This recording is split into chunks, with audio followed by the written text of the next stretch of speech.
Buenos días, a nosotros nos correspondió las enfermedades de las arterias y linfáticos. Mi grupo está conformado por Sofía, eh, Tatiana Murcia, Daniela Galindo y Viviana Cero. Trombosis arterial. Definición. La trombosis arterial es el resultado final del daño vascular aterosclerótico en el sitio de ruptura de la placa rica en lípidos, que puede resultar de un infarto agudo del miocardio, accidente cerebrovascular isquémico, enoclusión arterial periférica. El trombo arterial o trombo blanco es la formación al interior de una arteria rica en plaquetas. ¿Qué quiere decir?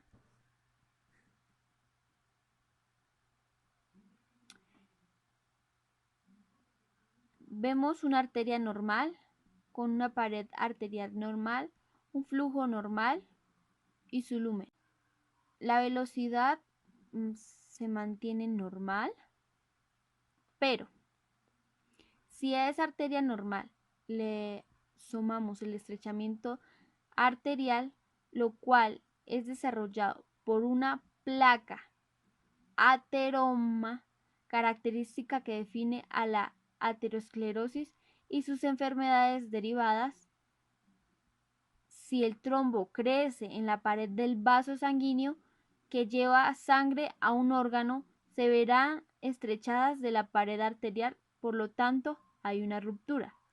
La cantidad de sangre que puede pasar por las arterias dañadas disminuye progresivamente hasta que en cierto punto de las paredes arteriales alteradas se forman unos coágulos, es decir, trombos, de tal modo que la luz de la arteria ocluye completamente y la circulación de la sangre a ese nivel se interrumpe.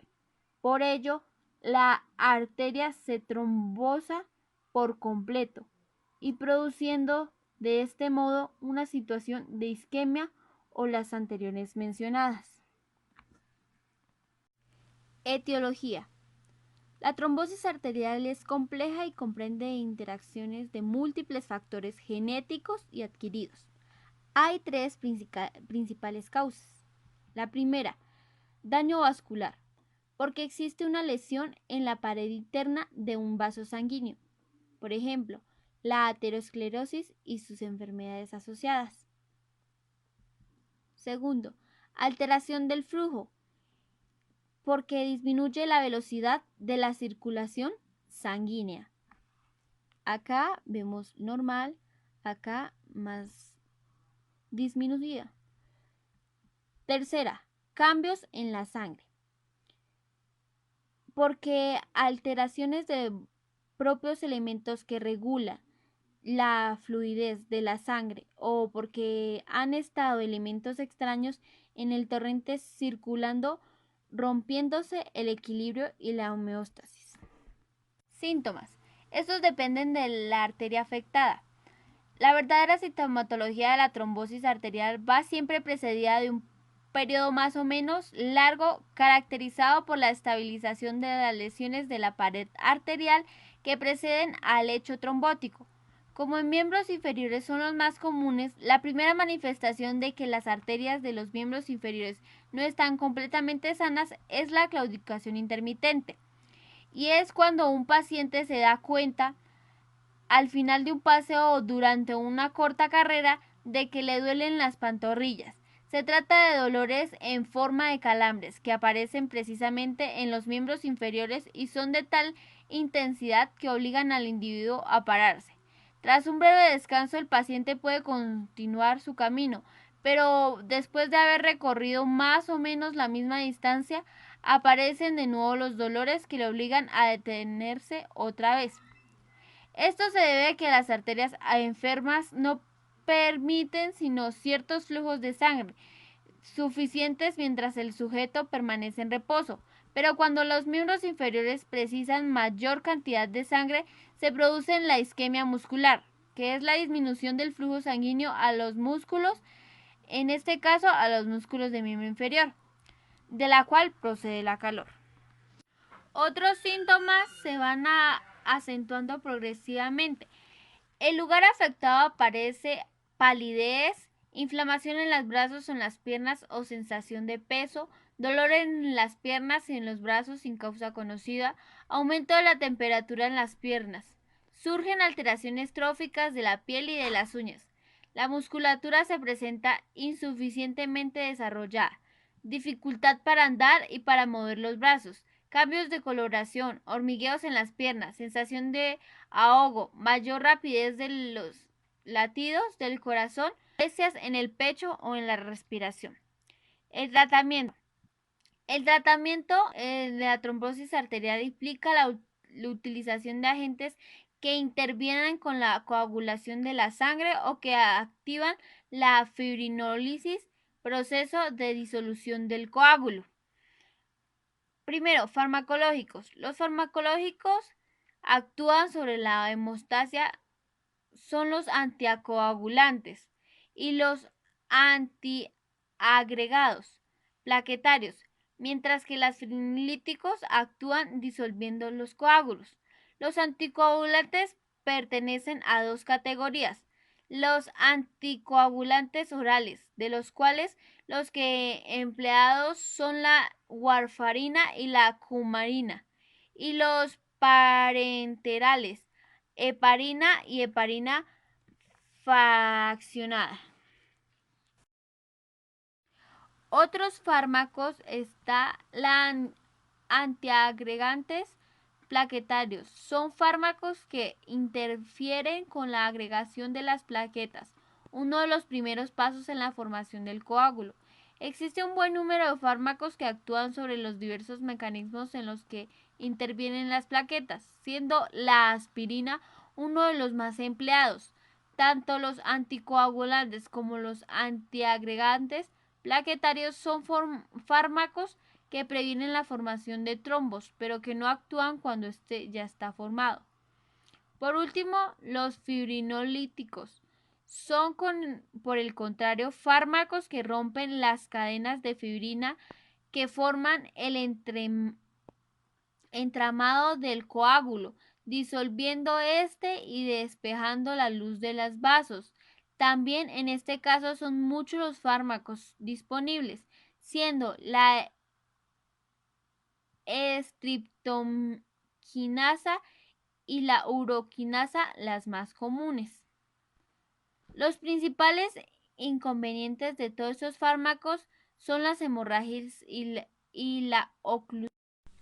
Continuamos con el tema del linfedema y se define como una hinchazón que por lo general aparece en alguno de los brazos o en las piernas y a veces se hinchan ambos brazos o ambas piernas. El linfedema es provocado con más frecuencia por la extirpación o el daño de los ganglios linfáticos como parte de algún tratamiento oncológico. Esto se debe a la obstrucción del sistema linfático que forma parte del sistema inmunitario. Esta obstrucción lo que impide es que la linfa se drene bien y en consecuencia el líquido acumulado causa esta hinchazón. Si bien en la actualidad no existe alguna cura, para el linfedema, puede controlarse con algún diagnóstico temprano y una atención esmerada en el miembro afectado. Para la etiología podemos mirar que puede ocurrir por la extracción de ganglios en la axila, pelvis, ingle o el cuello. También por radioterapia en axila, pelvis, ingle o cuello, mayor número de ganglios extirpados, exceso de peso u obesidad, cicatrización lenta de la piel tras alguna cirugía, algún tumor que afecte o bloquee los ganglios linfáticos.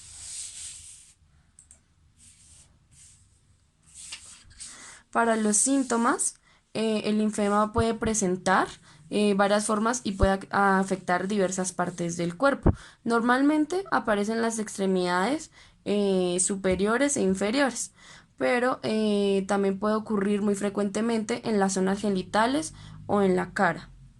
Por lo general se presenta de forma lenta y progresiva, y sus principales síntomas son la piel blanca, y tensa, el edema blanco y depresible al tacto, con el tiempo un aumento de volumen y pesadez, unas alteraciones en la movilidad en general, además de esto, alteraciones en la piel. Podemos ver alteraciones en la piel, alteraciones en la circulación y muchas otras asimetrías como tal, además de algunas infecciones que pueden empeorar hasta llegar a casos graves.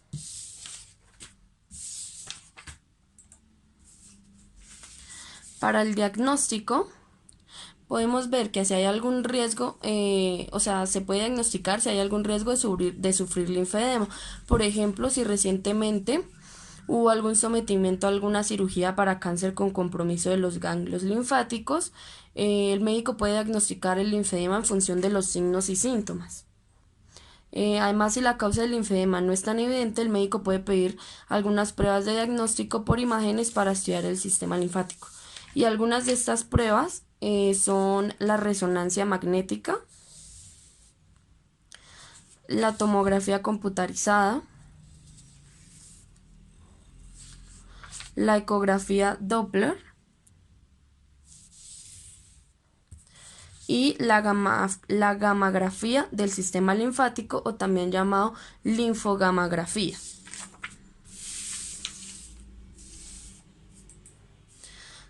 Luego pasamos con el tratamiento, que lo podemos, el linfedema no tiene cura, como ya sabemos, no existe ninguna cura para el linfedema, pero el tratamiento se centra en disminuir la hinchazón y controlar el dolor. Y pues algunos se trata con ejercicios, con masajes, vendar las extremidades afectadas. Además se pueden usar prendas de compresión como las medias. Y podemos ver la terapia descongestiva compleja, también llamada fisioterapia compleja descongestiva. Eso trata de 4 pasos, como 4 cuidados. El primero es el cuidado de la piel, el segundo es el linfodrenaje, el tercero son las vendas y prendas de compresión, como ya lo habíamos visto, y algunos ejercicios especiales. Además de esto, el último tratamiento que hay, que traigo ahorita, es la compresión neumática. Se trata de un método mecánico de aplicación de compresión en las extremidades tumefactas, o sea, en las que afecta, y se puede usar para el tratamiento también de úlceras venosas en la pierna y el edema de la extremidad debido al linfedema que se pueda causar. Y pues aquí terminamos con el linfedema. Buenos días. El tema que a mí me correspondió fue la insuficiencia arterial.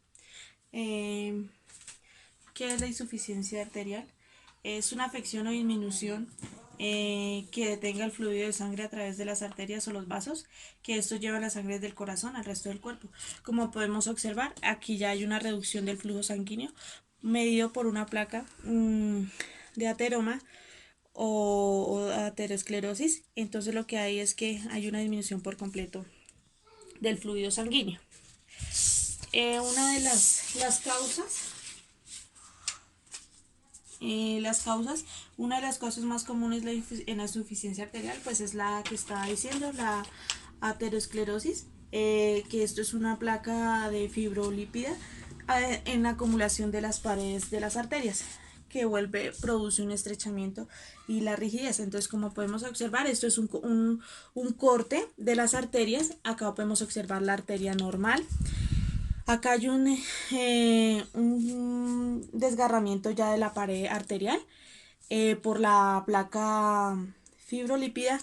Acá ya hay una acumulación por completo de la placa de grasa, y acá hay un bloqueo por completo, que esto ya produce es un coágulo de sangre. Una de estas causas se da por la diabetes, la diabetes, por el tabaquismo y por la hipertensión. Los síntomas. Entonces se da por dolor al caminar, dolor isquémico en los miembros inferiores, llagas que no sanan. Estas son más comunes en los dedos de los pies, y en las piernas. Hay un cambio de color en las piernas, pérdida de vello o crecimiento lento, una piel brillante y la falta de pulso débil en las piernas. En los hombres hay una disfunción eréctil. La etiología se da en adultos mayores de 65 años, antecedentes con diabetes o tabaquismo. Lo más frecuentes es que son de 60 años tener los antecedentes de diabetes y tabaquismo. Y si son menores de 50 años, pueden presentar diabetes y otros factores que pueden llegar a producir esta enfermedad. El diagnóstico se da por un examen físico, una ecografía, una angiografía y un análisis de sangre. La angiografía es un examen que se da a profundidad, que puede observar los vasos sanguíneos y las arterias.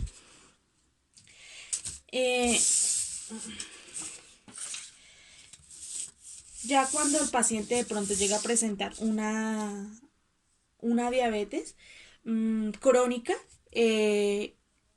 puede llegar a producir esta enfermedad, y llega a producir una necrosis por completo, que es un cambio de coloración en sus miembros inferiores. El tratamiento que se le da es controlar pues los síntomas, determinar el avance de la arteriosclerosis, reducir el riesgo de tener un ataque cardíaco o un accidente cerebrovascular. Otros tratamientos que se pueden presentar, entonces, están por medicamentos y por quirúrgicos. En medicamentos, pues se pueden tener, los medicamentos que se van a realizar es para poder controlar la presión arterial, controlar el azúcar en la sangre y prevenir coagulación en la sangre. En los quirúrgicos se da por la angioplastia, la cirugía del bypass y terapias trombóticas. La angioplastia, esto se introduce un tubo delgado a través del vaso sanguíneo, puede ser por el brazo o por la ingle, hasta llegar a la arteria afectada y poder destruir por completo la placa que está obstruyendo este flujo sanguíneo en la arteria. Y el bypass, la cirugía del bypass, entonces esta también lo que realiza es una obstrucción o una interrupción de la vía que está comunicando o impidiendo el flujo sanguíneo.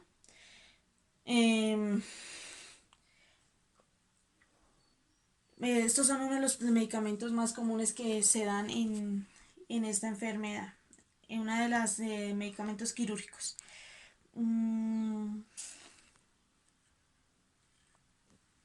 Esta enfermedad también se clasifica en dos, que es la insuficiencia arterial aguda y la insuficiencia arterial crónica. La insuficiencia arterial aguda se define como la pérdida súbita de perfusión de las extremidades, y el término es aplicable hasta 2 semanas después de iniciado el evento. Sus causas son la embolia, trombosis de vasos, traumatismos y complicaciones de aneurismas periféricos. Em, Sus manifestaciones clínicas son el dolor, que es el síntoma habitual que causa que el paciente acuda a la sala de urgencias. El dolor se da en el pie y la pantorrilla. Otros síntomas son palidez, parestesias, parálisis, ausencia de pulsos, hipoquilotermia, que es frío notable.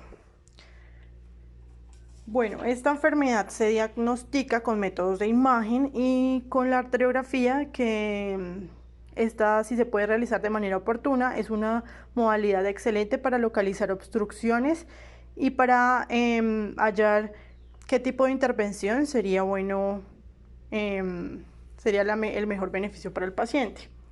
Entre los tratamientos de la insuficiencia arterial aguda encontramos el tratamiento, bueno, tenemos el tratamiento conservador en la trombólisis, que consiste en diluir un coágulo que tapa un vaso y con ello recuperar el flujo. La trombólisis puede realizarse con fármacos que llegan a todo el cuerpo o bien hacerse de forma muy precisa solo en la zona afectada con un catéter o sonda. Este es posicionado bajo la guía de imágenes. Luego, a través del mismo se inyecta medicamentos especiales a otro dispositivo médico para disolver el coágulo. Y tenemos otro tratamiento que es el quirúrgico. El tratamiento quirúrgico consiste en realizar, este se llama embolectomía y consiste en realizar una incisión vertical con exposición de la arteria femoral común y su bifurcación. Se coloca una pinza arterial y se realiza una incisión transversa a nivel de la bifurcación de la arteria. El trombo se extrae haciendo avanzar un catéter de embolectomía con globo de Fogarty. El bypass, que consiste en salvar un segmento arterial ocluido mediante una reconstrucción arterial a través de un injerto vascular. La tromboendarectomía, que esta consiste en la eliminación del trombo después de la apertura de la arteria. Y pues las amputaciones en miembros no variables con obstrucción irreversible, donde ya no hay nada que hacer. Y pues esta fue nuestra presentación. Gracias. La insuficiencia arterial crónica es la obstrucción arterial periférica. Se caracteriza por la interrupción del flujo sanguíneo a un determinado territorio del organismo como consecuencia de la oclusión crónica de la arteria que lo irriga. La etiología, sus causas, la causa principal es la aterosclerosis. Hay otras causas como la displasia fibromuscular, la vasculitis, la artropatía diabética, las embolias y los traumatismos. Su cuadro clínico, entonces los síntomas aparecen poco a poco, producen dolor en ciertos grupos musculares, ausencia de pulsos, hipotermia, hipertrofia muscular, atrofia de anexos cutáneos y piel, palidez al elevar la extremidad que está afectada, y úlceras o zonas de necrosis. Su diagnóstico, entonces, se puede hacer por la resonancia magnética, que es particularmente útil en el diagnóstico de aneurismas, ya que muestra la morfología de la pared del vaso. También se puede hacer por arteriografía, que este es el proceso que provee la información más útil para el diagnóstico de enfermedades vasculares, pues puede distinguir entre trombos y embolias. También por ultrasonido intravascular, que a través de e imágenes computarizadas permite la reconstrucción tridimensional de los vasos y la evaluación de su morfología. Es ampliamente utilizado en las intervenciones vasculares, coronarias y periféricas. Bueno, en este también tenemos tratamiento conservador.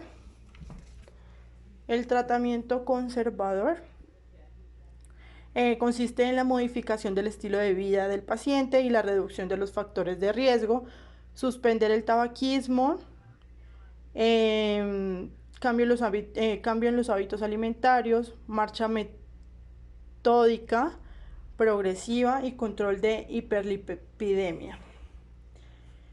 Entre otros tratamientos conservadores está la terapia antitrombótica, que consiste en inyectar heparina por vía intravenosa seguida de una infusión continua.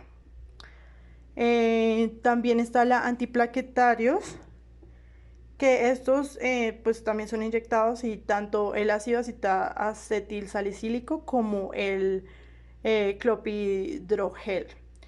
También está el cilostazol, que este actúa como vasodilatador arterial, impidiendo la agregación plaquetaria.